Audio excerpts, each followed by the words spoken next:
안녕하십니까. 감사 스마일입니다.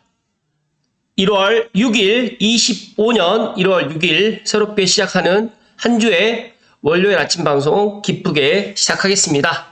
오늘의 한 줄 명언은 인생이 올라갈 거라는 믿음을 갖게 되면 설레고 계획도 세우고 그러잖아요. 그러면 결국 올라가요. 포기만 안 한다면. 박찬호. 네, 이 박찬호가 지금 기아 타이거즈의 박찬호 선수인지 LA 다저스 61번 박찬호 선수인지는 모르겠지만 정말 오늘의 좋은 명언처럼 인생이 올라갈 거라는 믿음을 갖게 되면 정말 그렇게 된다는 이야기를 감사 스마일이 대신해서 이야기 드립니다. 25년 시작한 지 이제 일주일이 되어가고 있는데 25년 본인이 세우고 그리고 본인이 목표했던 그런 계획들을 꼭 된다라고 생각하시면 된다라는 이야기를 콕 하고 이야기 드리고 본론으로 들어갈 수 있도록 하겠습니다. 감사 스마일이 지난 주말에 감사 스마일 TV 2024년 실적 요약을 유튜브 구글에서 해 주었습니다.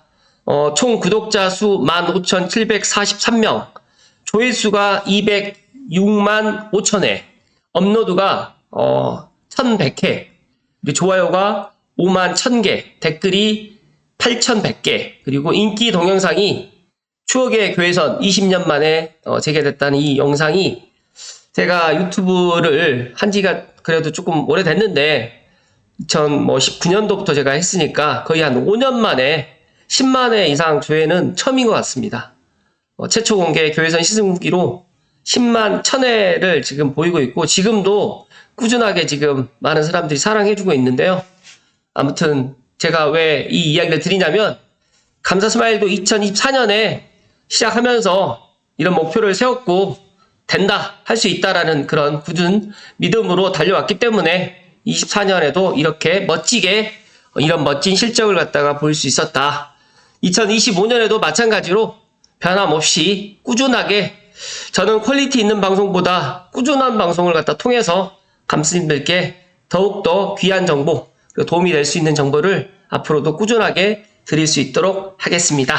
앞으로도 25년에도 많은 사랑과 관심, 좋아요 부탁드리겠습니다. 지난 주말에 실거래가가 압구정 도곡 40억 이상 초거래가가 거래가 다수가 되었고요. 또 신고가 갱신 외에도 많다는 또 그런 이야기. 그리고 오늘도 방배 실거래가 다수가 되었고 헬리오시티 18평에서 신고가가 나왔고 잠실의 엘리트 파레라는 알고 계시는 분들 알고 계시겠지만 이런 단지들에서 실거래 행진, 이어서 장미 우성에서도 신고가가 나왔고 이급지인 마포, 왕십리, 물레 이런 데에서도 실거래가 다수 보였다고 합니다. 특히 마포에서도 신고가가 터졌고요. 최근에 또 평촌에 최근 분당 수준으로 실거래가 많이 지금 발생하고 있다라는 유아 누리님께서 이런 이야기를 해주셨고요. 왜 제가 이런 실거래가를 이야기 드리냐면 지금과 같은 상황, 아무도 집을 갖다 사지 않을 것 같은 정말 정치적으로 정말 많이 어두워 있는 지금 어려움이 좀 많이 있는 이런 상황임에도 불구하고 부동산 실거래는 지금 이루어지고 있다라는 이야기를 좀 드리고 싶고요. 추가적으로 또 내미안 나그란데에서도 입주장인데도 불구하고 1억 2천을 상승하고 있고 국민평형은 13억대, 25평은 10억대, 레미안, 그 다음에 신축, 대단지, 역세권 아파트이기 때문에 이렇다라는 이야기. 그리고 1월 10일 날 입주 시작을 합니다. 그런데 오히려 가격이 오르는 중이다. 그래프의 상승폭이 작아 보이지만 1억 2천으로 꽤 큰 상승에 매물량은 감소 중에 있고요. 입주장 물림이 기대보다 작을 것 같아서 매수 대기자라면 지금 적극적으로 움직여보자라는 이런 이야기까지 오늘 아침에 감사 스마일이 특별히 감스님들 대상으로 이야기 드립니다.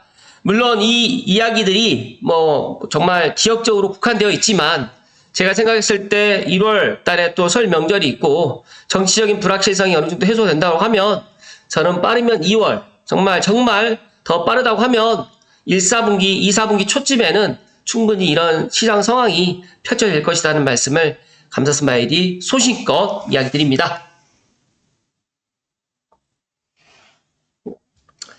제가 본론을 이야기 드리기 전에 이런 제가 생각했을 때 조금 중요한 사항이다라고 이야기 드리는 이런 내용들을 먼저 본론을 이야기 드리기 전에 먼저 이야기 드리는 거는 이런 것들이 어떻게 보면 팩트이거든요. 지난 1월 4일 날 그리고 제가 리틀백님의 커피챗을 통해서도 지금 실제 실거래가 지금 이루어지는 상황, 강남이 최근에 또 이제 증여 부분에 있어서도 지난 12월에 정말 증여가 많이 됐다라는 이야기를 오늘 아침에 뉴스를 또 듣고 나왔는데 중요한 팩트 하나는 내 집 마련은 정치적으로 불확실하면서 이렇게 좀 세상이 조금 약간 혼란스러울 때 어떻게 보면 지금이 또 기회일 수 있다는 말씀을 조심스럽게 이야기 드리면서 본론으로 들어갈 수 있도록 하겠습니다. 연합뉴스의 선민숙 기자님의 기사로 먼저 시작하겠습니다. 불확실성 시대, 세계 부동산 시장 좌우할 4대 변수는 어떤 것들이 있을까요? 탄핵 정국이다, 조기 대선 가능성이 상당히 높고요. 정권 따라서 정책 기조도 변화가 뒤따를 듯 하지만 경기 침체가 정말 심각하고 금리가 또 내려가고 있지만 트럼프 2기 출범에 따라서 물가 상승의 속도가 지체될 수도 있고요. 또 공급 부족은 이게 큰 문제가 또 될 수가 있다. 시장 침체 부실이 지금 심화되고 PF 후폭풍이 우려가 여전하다라는 이게 지금 결론인데 일단 세계 부동산 시장이 현재 국가 경제만큼이나 안개 속이고 또 경기 침체의 장기화 우려가 커진 가운데 있어서 대통령 탄핵이라든지 조기 대선 가능성이나 예상치 못한 변수까지 등장하면서 지금 여러 가지로 혼란스러운 상황입니다. 하지만 감스님들은 이런 혼란스러운 상황이 오히려 기회라는 이야기를 감사스마일이 먼저 결론으로 이야기 드리면서 올해 주택 및 부동산 시장의 향배를 가를 4대 주요 변수에 대해서 한번 살펴드려 보겠습니다.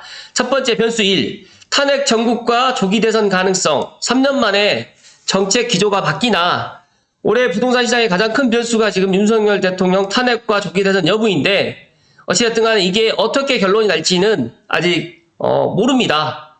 부동산 시장의 불확실성이 그렇다 보니까 더 가중되고 있고요.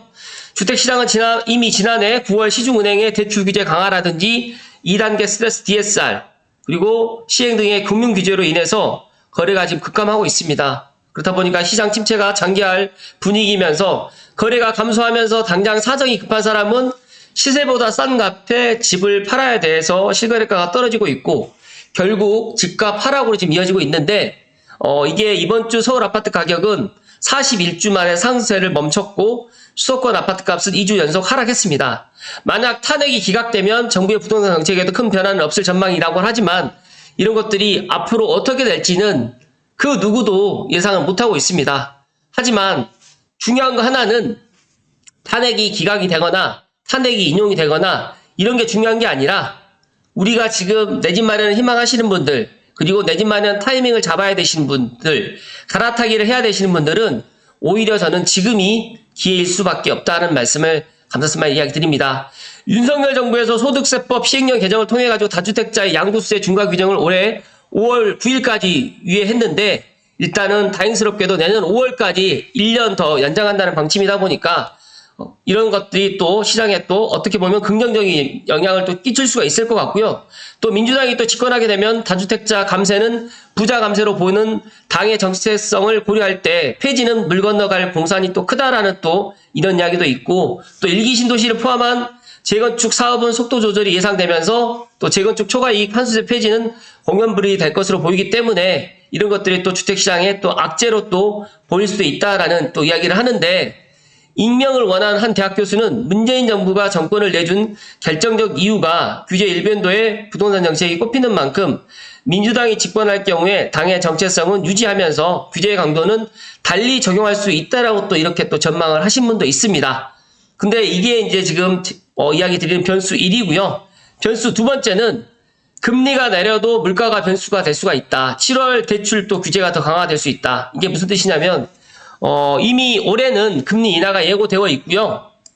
침체한 국내 경기 회복을 위해서 한국은행이 지난 10월과 11월 두 번에 걸쳐가지고 기준금리를 3%대까지 인하한 데 이어가서 올해도 경기 하락 리스크에 대응하기 위해서 기준금리를 추가로 낮추겠다고 밝혔습니다. 하지만 금리 인하는 대출금 상환에 부담이 줄어든다는 점에서 당장 부동산 시장에서는 호재지만 지난해까지 금융당국과 시중은행이 가계부채 총량관리를 위해 가지고 대출을 억제하고 기준금리 인하에도 불구하고 가상금리를 올려가지고 대출금리를 지금 4%대로 높였기 때문에 올해부터는 또 매매라든지 전세 대출도 다소 숨통을 트일 전망입니다. 하지만 저 성장이 또 변수이고요. 더 나아가서 이제 7월부터는 또 금융권의 모든 가계대출에 가산금리를 부여하는 3단계 스트레스 DSR이 또 시행되기 때문에 이런 것들이 또 어떻게 또 시장에 또 영향을 끼칠지, 어떻게 보면 금융 환경만 보게 되면 부동산 시장에는 호재와 악재가 공존하는 혼란한 상황이 될 수가 있습니다. 그리고 또 전세자금 DSR 적용이 뭐 된다 안 된다 여러 가지 이야기가 있는데 전세자금 DSR 적용은 좀 힘들어 보이지 않을까 저는 그렇게 생각을 하고요. 변수 세 번째로는 입주 이어서 신규 분양도 감소된다. 저는 이게 가장 큰 문제다라고 생각을 하는데 최근 2, 3년간의 지속된 주택 인허가 물량 감소뿐만 아니라 올해부터 2, 3년간 입주 물량과 공급이 정말 부족하고 아파트 입주 물량, 아파트 공급이 너무너무 부족하다 보니까 이 아파트를 갖다 지금부터 짓는다고 하더라도 최소 3년, 4년이 걸리기 때문에 이런 것들이 정말 수도권, 특히 서울과 경기도 아파트 부동산 시장에는 큰 영향을 끼칠 겁니다. 그리고 공사비 급등이라든지 PF 부실 여파로 인해 가지고 건설사들이 신규 사업을 축소한 가운데서 정치적 불확실성까지 겹치면서 올해 신규 물량이 크게 줄어들 것이라는 점, 그리고 여러 가지로 이런 상황이다 보니까 누가 내 집을 갖다 분양을 받으려고 하고 내 집을 사겠느냐라는 이런 분위기 때문에 아마 올해 아파트 분양이 정말 역대급으로 많이 적을 것이다는 말씀을 감사스마일이 강조해서 이야기 드립니다. 아직 사업 계획을 확정하지 못한 건설사도 많이 있고 실제 분양 물량은 늘어날 것으로 보이지만 시장의 불확실성이 크기 때문에 이런 것들이 바로바로 이어지지 않을 거고, 더 중요한 문제 하나는 연립과 다세대 오피스텔 이런 비아파트 시장이 지금 회복하기가 너무너무 힘들어지고 있기 때문에 아마 아파트 시장을 갖다가 보기보다는 이런 비아파트 시장의 이런 침체 때문에 아마 서울 수도권의 주택시장은 당분간 큰 공급 부족으로 아파트 가격이 상승될 가능성이 높을 것 같다는 말씀을 추가적으로 이야기 드립니다. 여기에서 비아파트로 주택 수요가 분산되지 못하게 되면 추후 아파트 시장의 매매 및 전세 시장 불안으로 이어질 수밖에 없기 때문에 이런 것들도 추가적으로 지금 변수로 지금 작용될 것 같고요. 마지막 네 번째 변수는 건설 부동산 PF 부실입니다. 지금 이 생각보다 이 프로젝트 파이낸싱 PF 사업장 정리의 후폭풍이 올해부터 지금 본격화될 수밖에 없고요. 또 금리 인하 속도가 더뎌지거나 전국 불안 등으로 시장 침체가 장기화되게 되면 부실 PF 사업장은 늘어날 수 있다고 업계는 우려합니다. 그래서 한국은행 최근 발표한 보고서에 따르게 되면 현재 미분양이 많은 지방과 투자 수요가 급감한 빌라, 오피스텔, 비아파트 시장 침체로 인해 가지고 사업이 지연될 경우 건설사는 물론 부동산 실탁회사까지 동반 부실화될 수 있다고 지금 경고하고 있습니다. 그렇기 때문에 제가 생각했을 때 이 새 부동산 시장 좌우할 이 4대 변수를 지금 감스님들은 꼭 한번 체크하시고, 내가 이러이러한 부분이 필요하다, 아니 이러이러한 부분 때문에 내 집 마련을 갖다 지금 해야 된다라고 생각하시는 분들은 더 이상 늦추지 마시라는 말씀을 감사스마일이 강조해서 이야기 드립니다.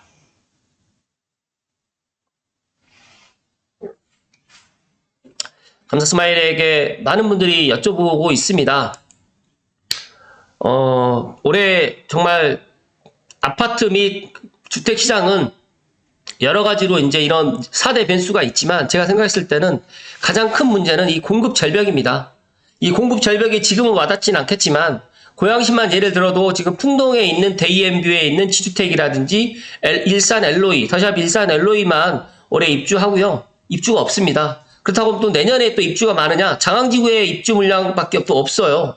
그렇기 때문에 25년, 26년, 27년까지 여기밖에 입주 물량이 없다 보니까 고양시에 계시는 분들이 만약에 내가 내 집 마련을 해야 되겠다고 하면 지금 내 집 마련을 갖다가 희망하시는 분들도 앞으로 최소 3년에서 4년을 기다려야 되는데 지금 당장 올해 분양을 갖다가 할 수 있는 단지를 아무리 찾아봐도 국방대학교 부지나 아니면 양주시 작으면 3마리 부지 정도밖에 없습니다. 그렇기 때문에 지금이라도 내가 아파트 신축 분양을 갖다 기다려야겠다, 또 창녕 3기 신도시를 기다려야겠다 생각하시는 분들은 이런 것들을 좀 유념하시고 미리미리 준비를 하실 것을 이야기 드리고, 지금 올해 아파트 공급 절벽으로 인해 가지고 저는 올 하반기부터 정말 집값이 우리가 눈에 체감될 수 있도록, 지금 GTX-A가 개통을 했음에도 불구하고 그렇게까지 가격이 지금 오르지 않고 급매 위주로만 지금 매매가 되는 이런 시장을 보면서 이런 시장이 계속적으로 지금의 시장처럼 흘러갈 거라고 생각하시는 분들이 많이 계시는데 제가 15년 동안 지금 부동산 현장에 있으면서 느끼는 거지만 이런 시장이 오래가지 않습니다. 그렇기 때문에 저는 정말 빠르면 올 1, 4분기 이내로 해서 분위기는 바뀔 것 같고 특히 지금 탄핵이라든지 뭐 조기 대선이라든지 이런 것들이 어느 정도로 가시화된다고 하면 이런 것들이 또 부동산 시장에 또 더 빠르게 또 진입될 수 있다. 분위기가 또 전환될 수 있다라는 말씀을 감사 스마일이 정말 감스님들께 소신껏 이야기 드립니다. 일단은 집값이 더 오르는 이유 여러 가지 이유가 있겠지만 저는 가장 큰 이유는 이 아파트를 지금 짓지 못하는 이런 상황 그리고 공급 절벽에 지금 우리가 한 3년간은 25, 26, 27년 창릉 3기 신도시에 지금 본 청약도 빨라야 28년에 지금 입주를 합니다. 1월 말에 지금 입주자 모집 공고를 한다라고 지금 이야기를 하고 있지만 분양가라든지 그다음에 그런 입주자 모집 공고를 보게 되면 제 이야기에 와닿을 거라는 말씀 드리면서 조금 더 그런 입주자 모집 공고라든지 그런 소식들이 나오게 되면 다시 한번 이야기 드릴 수 있도록 하겠습니다. 정부의 대출 규제 강화라든지 탄핵 정국에 따른 정치적 불확실성이 이게 오래 가진 않을 거라는 말씀 제가 드리면서 정말 이런 것들이 정말 오래 간다고 하더라도 전반기 올 6월 달까지만 가게 될 것이다. 그렇다고 하면 올 하반기에는 불을 보듯이 뻔하게 아파트 가격이라든지 주택 시장에 문제가 발생할 것이고요. 또 다주택자 양도세 지금 유예를 갖다 1년 또 1년을 또 연장을 했고 지방 아파트 지금 부실 문제로 인해 가지고 지방 아파트를 사게 되면 취득세 면제를 갖다 하겠다라고 또 정부에서 또 대책을 발표했기 때문에 제가 봤을 때는 이런 공급 절벽으로 인해 가지고 상저하고에 될 가능성이 상당히 클 것 같고 이런 것들을 감스님들만이라도 정말 빨리 눈치채시고 내 집 마련을 서두르실 것이라고 서둘러야 된다는 말씀을 오늘 마지막으로 결론으로 이야기 드립니다. 권대중 교수님께서는 이런 이야기를 하셨습니다. 대출 규제를 비롯해서 탄핵 정국, 대외 신인도 하락 등으로 실물 경제가 침체하면서 부동산 시장도 올해 상반기까지는 보합세 내지는 하락할 것이지만 주택 공급이 절대적으로 부족한 상황에서 이 불확실성이 해소되고 금리 인하 등이 가시화된다고 하면 시장 참여자들의 주택 매수가 회복하면서 집값 상승으로 이어질 것이라고 강조했기 때문에 감사스마일도 이 의견에 200% 이상 동감을 하고 감스님들만이라도 지금 이런 시기에 내 집 마련을 꼭 해야 된다는 말씀을 마지막으로 이야기 드립니다. 이번 한 주도 행복 가득하십시오. 고맙습니다.